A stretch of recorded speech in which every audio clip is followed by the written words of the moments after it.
नमस्कार मंडळी मित्रांनो, सारथी नॉलेज हबशी जोडल्या गेलेला प्रेक्षक वर्ग हा बहुतांश करून शेतकरी वर्गातला आणि या शेतकऱ्यावर अनेक संकटही येत असतात आणि त्यामुळेच सारथी नॉलेज हबच्या माध्यमातून आपण शेतकऱ्यांसाठीच्या ज्या काही योजना असतील किंवा विद्यार्थी वर्गासाठी ज्या काही योजना असतील त्या योजना तळागाळातील व्यक्तीपर्यंत पोहोचवण्याचं काम आपण आपल्या व्हिडिओच्या माध्यमातून करत असतो। मित्रांनो, शेतकऱ्याला आसमानी आणि सुलतानी दोन्ही संकटाचा नेहमी सामना करावाच लागतो। शिवाय वन्य प्राण्यांचं देखील मोठं संकट शेतकऱ्याभोवती असतं आणि अनेकदा पीक चांगलं जरी असलं तरी वन्य प्राण्यांच्या माध्यमातून या शेतमालाची बऱ्याचदा नासधूस ही होत असते आणि ती नासधूस टाळावी याच्यासाठी शेताला तार कंपाऊंड असणं गरजेचं असतं आणि हे तार कंपाऊंड देण्यासाठी शासनानं 90% अनुदान योजनेवर 90% अनुदानावर ही योजना जाहीर केलेली आहे शेती कंपाऊंडसाठी। तर मित्रांनो, मी डॉक्टर अजय पवार पुन्हा तुमचं सर्वांचं स्वागत करतो सारथी नॉलेज हब या परिवारामध्ये। आजच्या व्हिडिओमधून आपण शेतीसाठी जे तार कंपाऊंड आहे आणि त्याच्यासाठीचे 90% अनुदान जे दिले जातं त्याविषयीची माहिती आजच्या व्हिडिओमधून आपण पाहणार आहोत। तर मित्रांनो, अजूनही जर आपण चॅनलला सबस्क्राइब जर केलेलं जर नसेल तर नक्की सबस्क्राइब करा आणि व्हिडिओ जर आवडला तर लाईक आणि शेअर करायला विसरू नका। तर मित्रांनो, लगेचच आपण ह्या योजनेविषयीची माहिती बघणार आहोत। त्यासाठी निकष काय आहेत, त्याच्यासाठी कोणती कागदपत्र लागतात याबद्दलची माहिती आपण या व्हिडिओमध्ये दिलेली आहे।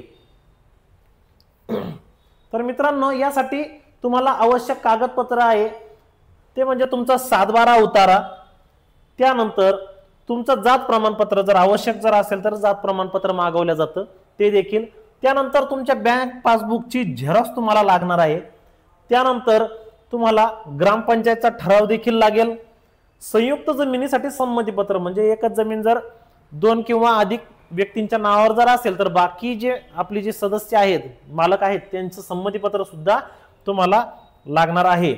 त्याशिवाय वन अधिकाऱ्यांचा दाखला तुम्हाला लागणार आहे। ही इतकी कागदपत्रे म्हणजे आपण शेतामध्ये बघत असतो की अनेकदा हरणी असतील, रानडुकरं असतील, त्याच्यानंतर माकडा असतील, यांच्या माध्यमातून अनेकदा शेतमालाची नासधूस होते आणि ते जर टाळायचं जर असेल तर शेतीला तार कंपाऊंड असणं आवश्यक आहे जेणेकरून आपलं नुकसान या ठिकाणी टळू शकतं। तर ही झाली आपली कागदपत्रे। आता याच्यासाठी निकष काय ते देखील बघूया। तर याच्यासाठी महत्त्वाची जी पात्रता आहे तो व्यक्ती जो आहे तो महाराष्ट्राचा रहिवासी असणं आवश्यक आहे। त्याच्यानंतर तुमचं शेत अतिक्रमण मुक्त असणं आवश्यक आहे।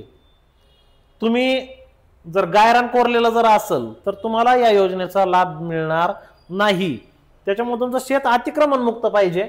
त्याच्यानंतर पीक नुकसानीचा पुरावा म्हणजे जर तुमच्या शेतामध्ये जर नासधूस जर माकडांमार्फत केलेली जर असेल किंवा रानडुकरामार्फत जर केलेली जर असेल तर एकतर त्याचा पंचनामा करा, फोटो काढा आणि तो पुरावा म्हणून तुम्ही वापरू शकता।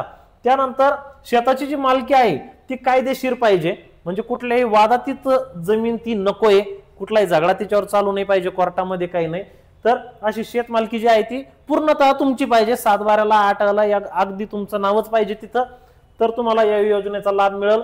त्यानंतर ग्रामविकास समिती, संयुक्त वन संमती समितीची संमती आवश्यक असणार आहे, ग्रामविकास समिती किंवा संयुक्त वन समिती। आणि त्यानंतर मुख्य म्हणजे शेत जमीन वन्य प्राण्यांच्या भ्रमण हद्दीत असावी तर या योजनेचा जो आहे तो लाभ तुम्हाला या ठिकाणी मिळवता येईल। तर मित्रांनो, आपल्या शेतमालाचं नुकसान टाळण्यासाठी लवकरात लवकर महाडीबीटी वर हा अर्ज भरून आपण या योजनेचा फायदा घेऊ शकता। मित्रांनो, योजना कशी वाटली आणि त्याचबरोबर व्हिडिओ कसा वाटला कमेंट करून नक्की सांगा आणि अजूनही चॅनलला जर सबस्क्राइब जर केलं जर नसेल तर सबस्क्राइब करून लाईक व शेअर नक्की करा।